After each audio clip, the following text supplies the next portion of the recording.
ناظرین محترم، السلام علیکم ورحمۃ اللہ وبرکاتہ۔ میں زبیر ہاشمی فرمان الہی میں آپ سبھی ناظرین کا خیر مقدم کرتا ہوں۔ ناظرین، کل کے ایپیسوڈ میں ہم نے سورہ نساء کی آیت نمبر 36 سے 54 تک تلاوت اور اس کے ترجمے کو شامل کیا، اور آج ہم اس ایپیسوڈ میں سورہ نساء کی آیت نمبر 55 سے 70 تک تلاوت اور اس کے ترجمے کو شامل کریں گے۔ آج کی تلاوت کی جانے والی ابتدائی 2 آیتوں میں اللہ سبحانہ وتعالی نے 2 طرح کے لوگوں کا ذکر کیا اور ساتھ ہی ساتھ ان کے انجام کو بھی بتلا دیا۔ ایک تو وہ لوگ ہیں جو اللہ کے بتائے ہوئے راستے پر سیدھے طریقے سے چلتے نہیں ہیں، یعنی ان کو سیدھا راستہ بتلا دیا گیا کہ یہ سیدھا راستہ ہے اور تم کو اعمال صالحہ زیادہ سے زیادہ کرنا چاہیے، لیکن وہ لوگ سیدھے راستے پر سیدھے طریقے سے چلتے نہیں اور اعمال صالحہ کو صحیح انداز میں اختیار نہیں کرتے۔ تو ایسے لوگوں کے لیے اللہ سبحانہ وتعالی نے یہ ارشاد فرمایا کہ جو لوگ ہماری نشانیوں کی خلاف ورزی کرتے ہیں اور سیدھے راستے پر چلنے کی کوشش نہیں کرتے تو ان کا ٹھکانہ اور ان کی سزا دوزخ ہے، یعنی دوزخ میں ان کا ٹھکانہ اللہ سبحانہ وتعالی نے مقرر فرمایا ہے۔ اور اسی طریقے سے دوسرا ان لوگوں کا گروپ ہے جو اللہ نے سیدھا راستہ بتلایا ہے اس پر صحیح طریقے سے چلتے ہیں اور اس پر ایمان لے آتے ہیں اور اللہ کے بتائے ہوئے احکامات کو صحیح انداز میں آگے گزارتے ہوئے اپنی زندگی چلاتے رہتے ہیں۔ ایسے لوگوں کے لیے خوشخبری دی گئی ہے کہ ان کا ٹھکانہ جنت ہے۔ تو آئیے ناظرین، اس کے بارے میں معلومات حاصل کرنے کے لیے سنتے ہیں سورہ نساء کی تلاوت اور اس کا ترجمہ۔ باللہ من الشیطان الرجیم، بسم اللہ الرحمن الرحیم۔ شروع کرتا ہوں اللہ کے نام سے جو بڑا مہربان نہایت رحم والا ہے۔ فَمِنْهُمْ مَنْ آمَنَ بِهِ وَمِنْهُمْ مَنْ صَدَّ عنه وَكَفَى بِجَهَنَّمَ سَعِيرًا۔ مگر ان میں سے کوئی اس پر ایمان لایا اور کوئی ان سے منہ موڑ گیا، اور منہ موڑنے والوں کے لیے تو بس جہنم کی بھڑکتی ہوئی آگ ہی کافی ہے۔ ان الذین کفروا بآیاتنا سوف نصلیہم نارا كلما نضجت جلودهم بدلناهم جلودا غيرها ليذوقوا العذاب إن الله كان عزيزا حكيما۔ جن لوگوں نے ہماری آیات کو ماننے سے انکار کر دیا ہے انہیں بالیقین ہم آگ میں جھونکیں گے، اور جب ان کے بدن کی کھال گل جائے گی تو اس کی جگہ دوسری کھال پیدا کر دیں گے تاکہ وہ خوب عذاب کا مزہ چکھیں۔ اللہ بڑی قدرت رکھتا ہے اور اپنے فیصلوں کو عمل میں لانے کی حکمت خوب جانتا ہے۔ والذین آمنوا وعملوا الصالحات سندخلهم جنات تجری من تحتها الانہار خالدین فیہا ابدا لهم فيها أزواج مطهرة وندخلهم ظلا ظليلا۔ اور جن لوگوں نے ہماری آیات کو مان لیا اور نیک عمل کیے ان کو ہم ایسے باغوں میں داخل کریں گے جن کے نیچے نہریں بہتی ہوں گی، جہاں وہ ہمیشہ ہمیشہ رہیں گے، اور ان کو پاکیزہ بیویاں ملیں گی اور انہیں ہم گھنی چھاؤں میں رکھیں گے۔ ان اللہ یأمرکم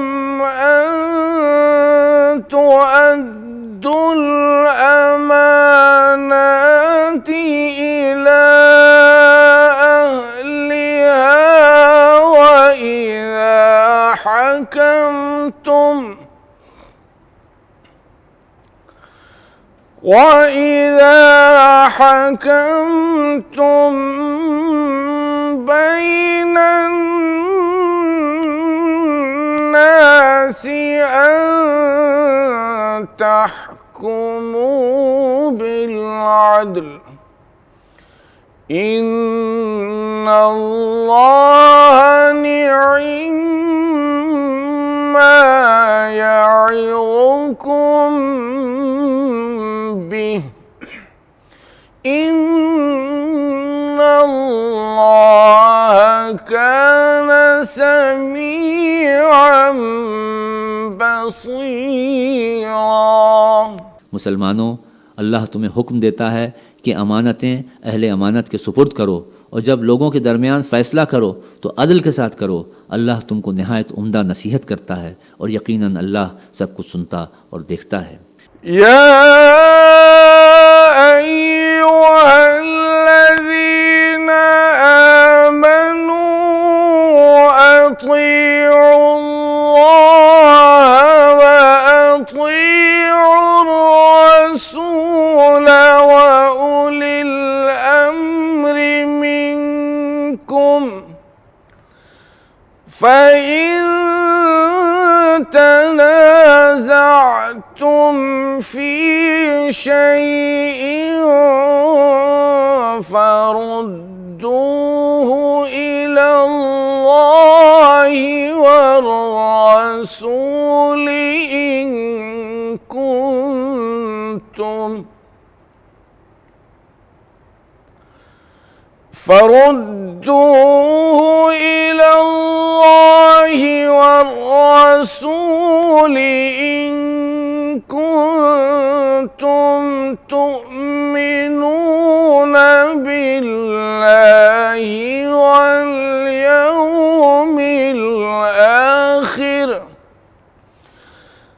ذلك خير وأحسن تأويلا۔ اے لوگو جو ایمان لائے ہو، اطاعت کرو اللہ کی اور اطاعت کرو رسول کی اور ان لوگوں کی جو تم میں سے صاحب امر ہوں۔ پھر اگر تمہارے درمیان کسی معاملے میں نزاع ہو جائے تو اسے اللہ اور رسول کی طرف پھیر دو، اگر تم واقعی اللہ اور روز آخرت پر ایمان رکھتے ہو۔ یہی ایک صحیح طریقہ کار ہے اور انجام کے اعتبار سے بھی بہتر ہے۔ سورہ نساء کی تلاوت اور اس کے ترجمے کا تسلسل جاری رہے گا۔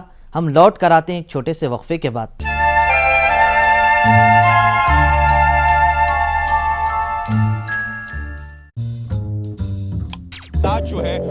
کو سمجھا رہے ہیں، بڑے بڑے لوگ ویڈیو بنا رہے ہیں۔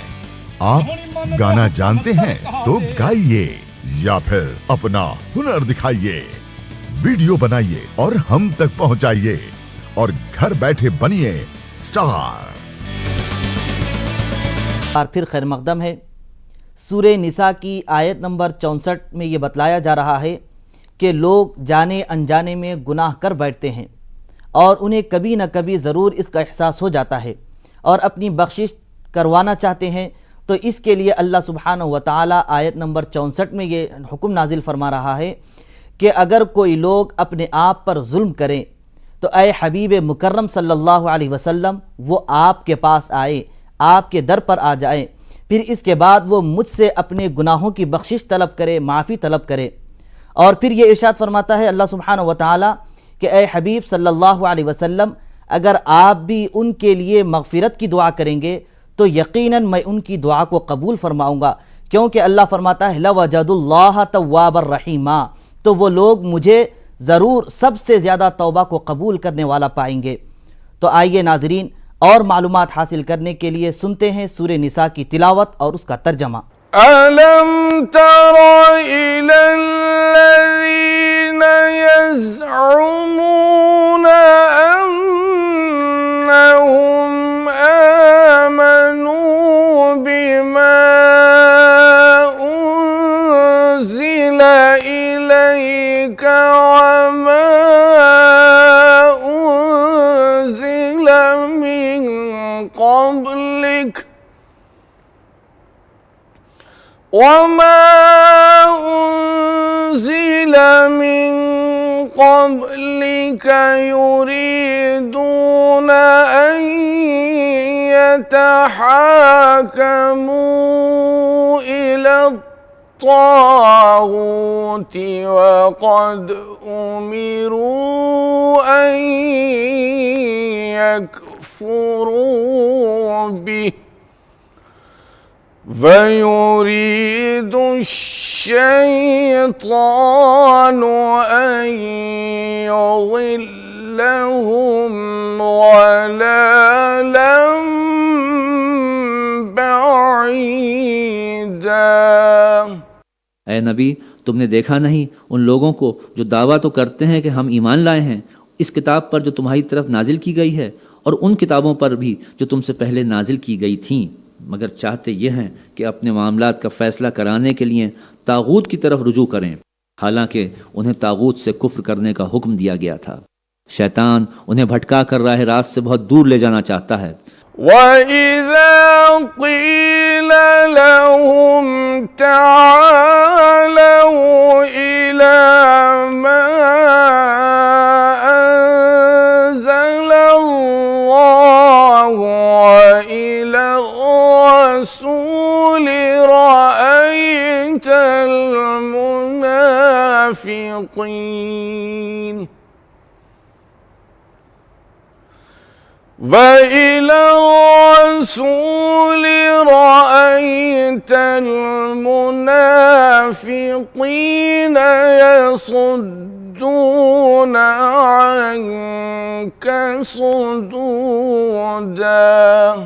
اور جب ان سے کہا جاتا ہے کہ آؤ اس چیز کی طرف جو اللہ نے نازل کی ہے اور آؤ رسول کی طرف، تو ان منافقوں کو تم دیکھتے ہو کہ یہ تمہاری طرف آنے سے کتراتے ہیں۔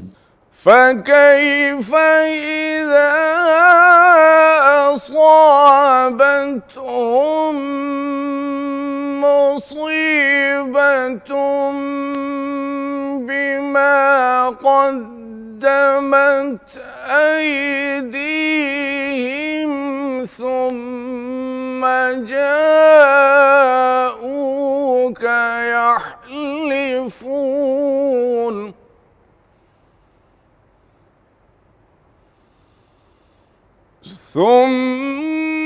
جَاءُوكَ يحلفون بالله إن أردنا إلا إحسانا وتوفيقا۔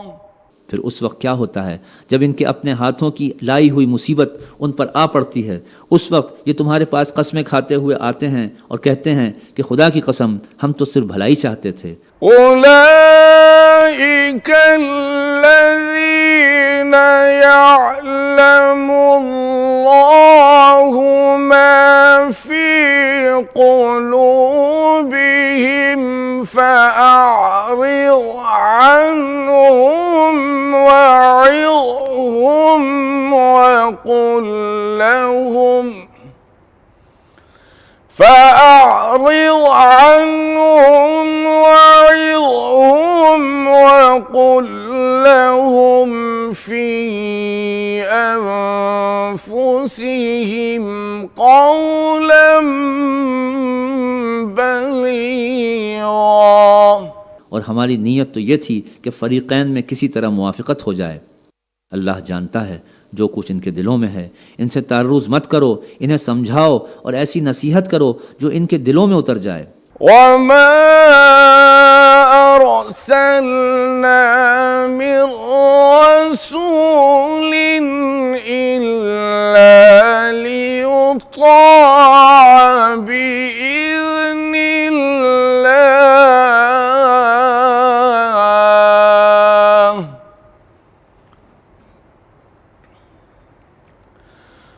ولو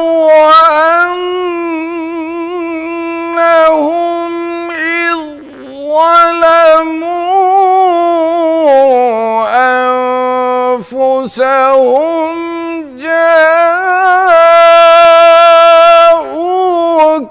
فاستغفروا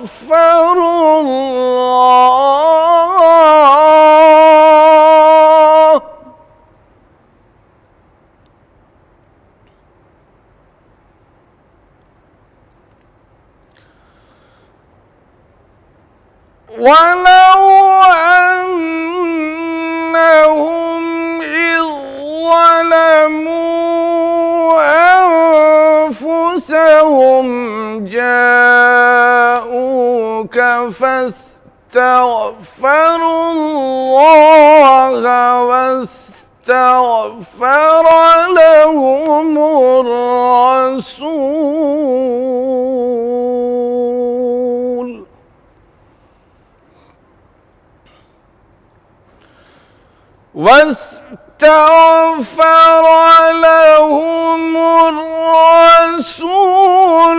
لوجدوا الله توابا رحيما. انہیں بتاؤ کہ ہم نے جو رسول بھی بھیجا ہے صرف اس لیے بھیجا ہے کہ اس نے خداوندی کی بنا پر اس کی اطاعت کی جائے، مگر انہوں نے یہ طریقہ اختیار کیا ہوتا کہ جب یہ اپنے نفس پر ظلم کر بیٹھے تھے تو تمہارے پاس آ جاتے اور اللہ سے معافی مانگتے، اور رسول بھی ان کے لیے معافی کی درخواست کرتے، تو یقیناً اللہ کو بخشنے والا اور رحم کرنے والا پاتے۔ سورہ نساء کی تلاوت اور اس کے ترجمے کا تسلسل جاری رہے گا۔ ہم لوٹ کر آتے ہیں ایک چھوٹے سے وقفے کے بعد۔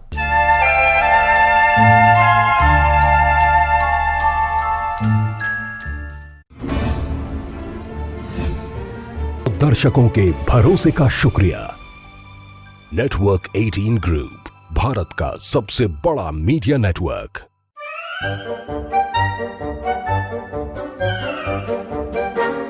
अखबार हुआ ठप, आउटडोर हुआ बेकार, टीवी ही दे रहा है विज्ञापन को तेज। नाजरीन का एक बार फिर से खैर मकदम है। नाजरीन, आज की तिलावत की जाने वाली आयतों में एक आयत वो है जिसमें अल्लाह सुब्हानहु व तआला ने अपने हबीब नबी पाक सल्लल्लाहु अलैहि वसल्लम की इताअत और फरमाबरदारी करने का ताकीदी हुक्म नाजिल फरमाया, और ये फरमाया कि फ़ला व रब्बिका ला युमिनून, यानी आपके रब की कसम वो लोग ईमान नहीं ला सकते जब तक कि वो आपकी इताअत और आपके हर हुक्म को बखुशी कबूल न करे। यानी अगर कोई हुजूर नबी करीम सल्लल्लाहु अलैहि वसल्लम की इताअत और फरमाबरदारी करेगा और आपकी हर बात को कबूल करेगा तो वो मोमिन हो जाएगा, और अगर इनकार करेगा तो वो मोमिन नहीं बन सकता। तो आइए नाजरीन, और मालूमात हासिल करने के लिए सुनते हैं सूरह निसा की आज की बाकी आयतों की तिलावत और उसका तर्जमा। فلا وربك لا يؤمنون حتى يحكموك فيما شجر بينهم ثم لا يجدوا في أنفسهم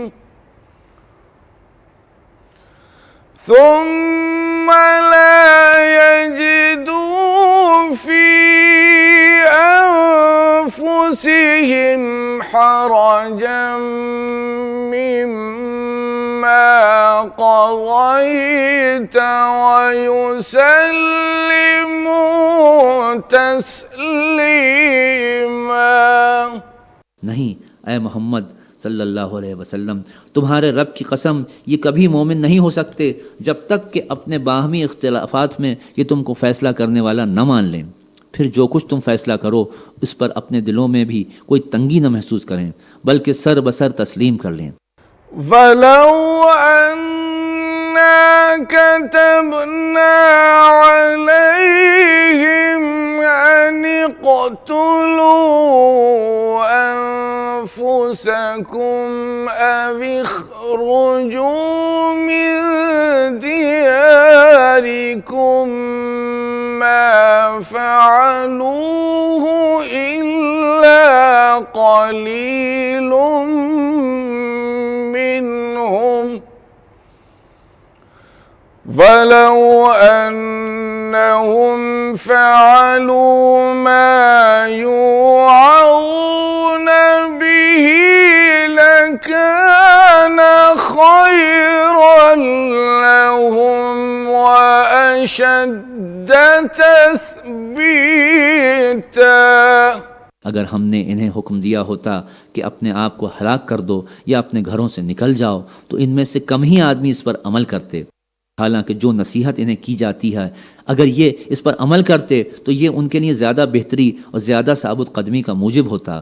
وَإِذًا لَّآتَيْنَاهُم مِّن لَّدُنَّا أَجْرًا عَظِيمًا۔ اور جب یہ ایسا کرتے تو ہم انہیں اپنی طرف سے بہت بڑا اجر دیتے۔ وَلَهَدَيْنَاهُمْ صِرَاطًا مُسْتَقِيمًا۔ اور انہیں سیدھا راستہ دکھا دیتے۔ وَمَن يُطِعِ اللَّهَ وَالرَّسُولَ فَأُولَٰئِكَ مَعَ الَّذِينَ أَنْعَمَ اللَّهُ عَلَيْهِمْ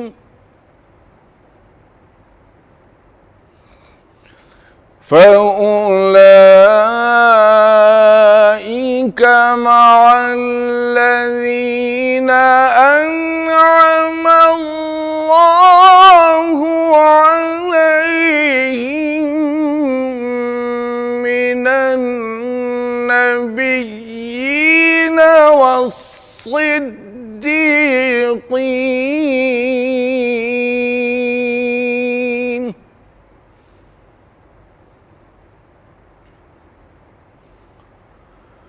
وَالصِّدِّيقِينَ وَالشُّهَدَاءِ وَالصَّالِحِينَ وَحَسُنَ أُولَٰئِكَ رَفِيقًا۔ جو لوگ اللہ اور رسول کی اطاعت کریں گے وہ ان لوگوں کے ساتھ ہوں گے جن پر اللہ نے انعام فرمایا ہے، یعنی انبیاء اور صدیقین اور شہداء اور صالحین۔ کیسے اچھے ہیں یہ رفیق۔ ذَلِكَ الْفَضْلُ مِنَ اللَّهِ وَكَفَى بِاللَّهِ عَلِيمًا۔ صدق اللہ العظیم۔ جو کسی کو میسر آئیں یہ حقیقی فضل ہے جو اللہ کی طرف سے ملتا ہے، اور حقیقت جاننے کے لیے بس اللہ ہی کا علم کافی ہے۔ اللہ عز و جل سے دعا ہے کہ ہم سب کو حضور نبی کریم صلی اللہ علیہ وسلم کی کامل اتباع کرنے کی توفیق نصیب فرمائے۔ کل انشاءاللہ دوبارہ اسی وقت سورہ نساء کی تلاوت اور اس کے ترجمے کے ساتھ حاضر رہیں گے۔ تب تک کے لیے ہمیں اور ہماری پوری ٹیم کو اجازت دیں۔ اللہ حافظ۔